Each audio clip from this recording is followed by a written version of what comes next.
sa Kongreso ang kauna-unahang impeachment complaint laban kay Pangulong Rodrigo Duterte. Sa reklamo ni Magdalo Party List Congressman Gary Alejano, sinabi niyang panahon na para papanagutin ang Pangulo sa mga patayan kaugnay ng kampanya kontra droga. Ihahabol din daw sa reklamo ang mga paglabag di mano ng Pangulo matapos daw nitong payagang makapasok sa Benham Rice ang survey ship ng China. Tingin naman ng Malacanang, isa itong black propaganda na bahagi ng mas malaking plano laban sa administrasyon. Tingin din ng ilang kaalyado ng administrasyon, suntok sa buwan na ma-impeach si Pangulong Duterte. Live mula sa Quezon City, may report si Tina Panganiban Perez. Tina.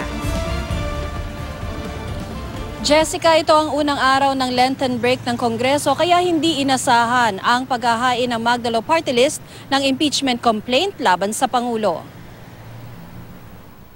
Kami po ay naniniwala na si Pangulong Duterte ay hindi nararapat na manungkulan bilang pinakamataas na opisyal ng ating bansa.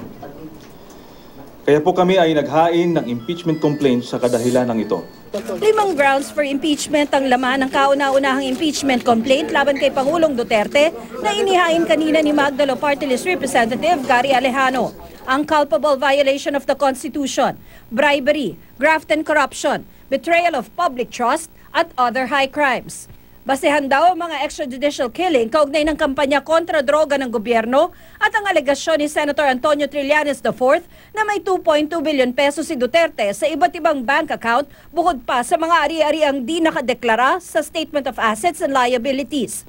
Isinama rin sa reklamo ang mga issue noong Mayor parang Davao City si Duterte tulad ng mga pinatay raw ng Davao Death Squad at libo-libong ghost employees. Ihahabol pa raw ni Alejano ang posibleng naging paglabag ni Duterte matapos niyang sabihing pinayagan niya ang pagpasok ng survey ships ng China sa Benham Rice.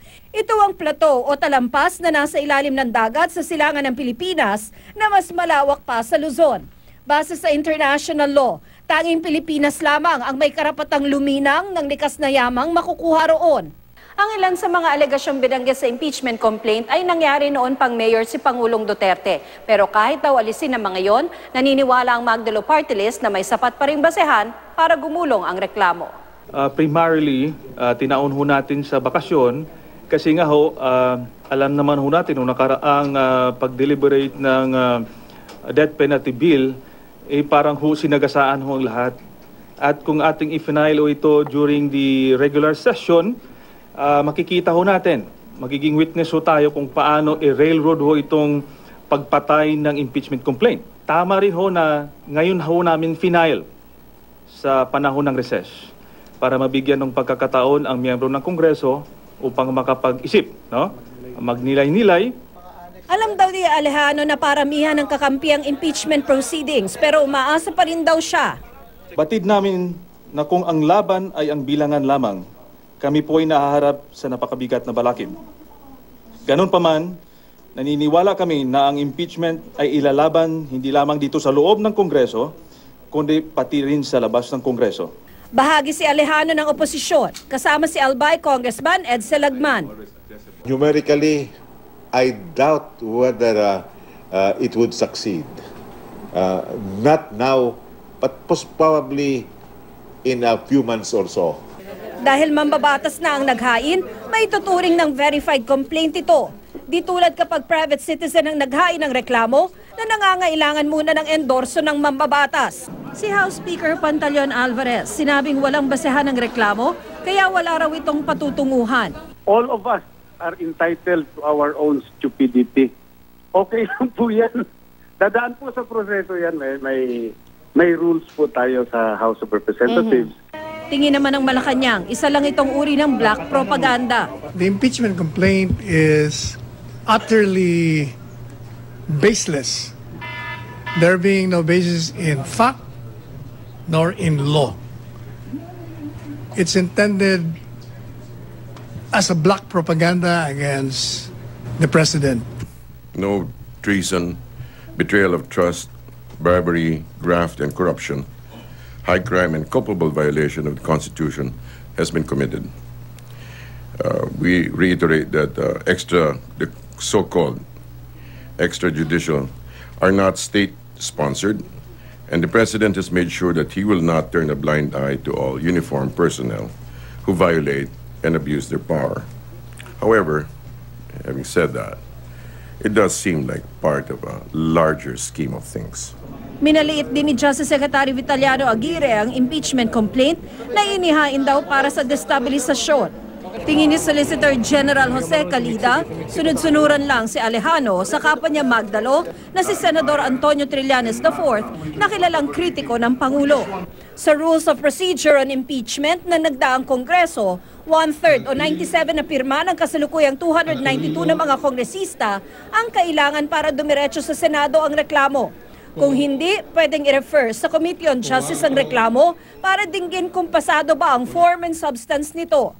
Isang impeachment complaint lang ang pwedeng ihain sa isang opisyal sa isang taon. Magsisimula ang 1-year ban kapag na-refer na sa komite ang impeachment complaint. Lumusot man sa Kamara ang impeachment complaint, Senado pa rin ang magsasagawa ng paglilitis. Ngayon pa lang, ilang senador na tatayong hukom sa impeachment court ang nagbigay ng kani-kanilang opinyon. Si Senador J.V. Ejercito, sinabing walang mabigat na rason para patalsikin sa pwesto ang Pangulo. Tinawag pa niyang destructive ang naturang reklamo. Para naman kay Trillanes, ito na ang tamang panahon para harapin ng Pangulo ang mga ibinabatong alegasyon laban sa kanya. Habang si Senador Ping Lacson, tinawag na constitutional na paraan ang paghahain ng impeachment complaint kaya hindi dapat batikusin ang Magdalo party list. Ganito rin ang pahayag ni Senadora Risa Ontiveros. Yung impeachment process naman ay isang constitutional process, pinagkakaloob ng ating saligang batas bilang isa sa mga paraan na magsingil ng accountability ang mamamayan sa ating mga leader. Suportado man o hindi ni Senador Kiko Pangilinan ng inihaing complaint, dapat lang daw na igalang ang proseso nito. Maging si Senador Bam Aquino, ganito rin ang sentimiento. Pero para kay Senador Win Gatchalian, kailangang suriing mabuti ang ebidensyang inihain ni Alejano. Kongreso, titignan yung mga ebidensya, titignan yung complaint, at titignan kung merong basis yung complaint. So, ulot dulo, ebidensya lalabas. Sa pagbabalik sesyon ng Kongreso sa May 2 pa, malalaman, Jessica, kung ano ang kahihinatnan ng impeachment complaint laban kay Pangulong Duterte. Jessica? Kung ingay o noise ang pakay ni Congressman Alejano dito sa pag-file ng impeachment complaint, mukhang tagumpay siya, Tina. Pero alam naman natin kung ano ang numero sa lower house, di ba? Kung gaano kalakas at kadami yung mga miyembro ng supermajority. Kung ang pagbabasihan mo nga lang yung botohan dun sa death penalty, na marami pa dun sa mga bumoto against the death penalty ay mga miyembro pa ng supermajority. Parang halos non-existent na sinasabi yung oposisyon sa lower house. So paano ito magtatagumpay? Well, ngayon pa lang alam na ni Congressman Alejano na mahirap yung kanyang tatahakin kung gusto niya magtagumpay yung inihain niyang impeachment complaint, Jessica. Kasi sa Magdalo party list pa lang, isa lang yung upuan nila sa Kamara. Tapos si Congressman Alejano, bahagi siya nung Magnificent Seven. So 7 lang sila doon sa oposisyon na grupo nila. At sa ngayon, yung mga kasama niya doon sa Magnificent Seven, hindi pa rin tinitiyak na susuportahan nila yung impeachment complaint. Kasama nga dyan si Congressman Ed Selagman na sinabing pag-aaralan muna niya yung reklamo. Sabihin na natin, Jessica, na lahat ng bumoto sa death penalty ay kakampi kay Congressman Alejano. 54 lang yon. So kahit idagdag mo pa yung 7, kulang pa rin doon sa kailangang 1/3, Jessica.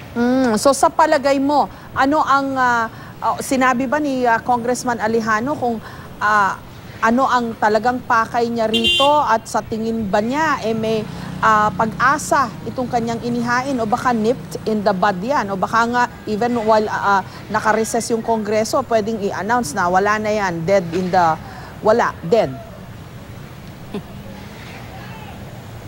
Well, dahil naka-recess yung Kongreso, Jessica, wala pang magiging aksyon doon sa impeachment complaint.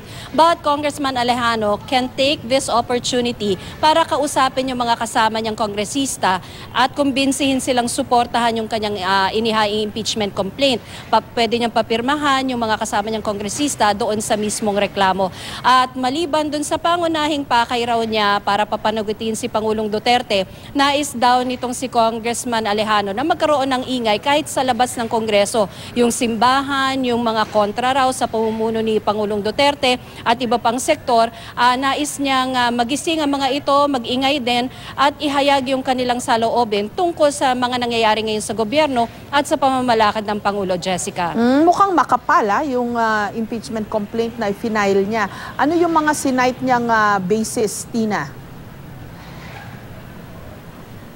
16 pages, Jessica, yung mismong impeachment complaint, hindi pa kasama yung annexes. At kasama dun sa pangunahing binanggit ni Congressman Alejano na basehan ng kanyang impeachment complaint ay yung extrajudicial killings kaugnay doon sa anti-drugs campaign ng gobyerno. At related daw dyan yung naging patayan naman noon sa Davao City na kinasangkutan umano ng Davao Death Squad. Siyempre, sinama rin niya sa reklamo yung inungkat ni Senator Trillanes noong panahon ng kampanya na umano'y bank accounts ng Pangulo na hindi niya idineklara sa kanyang Statement of Assets, Liabilities and Net Worth. At idinikit niya dyan sa issue ng graft and corruption yung pagkakaroon daw ni Pangulong Duterte ng 11,000 ghost employees sa Davao noong mayor pa ito. Pero point out nga ni Congressman Fariñas, ang ating House Majority Leader, na yung mga impeachable offense ay dapat ginawa nung impeachable official noong siya ay nakaupo. Kunyari, si Pangulong Duterte ini-impeach bilang Pangulo,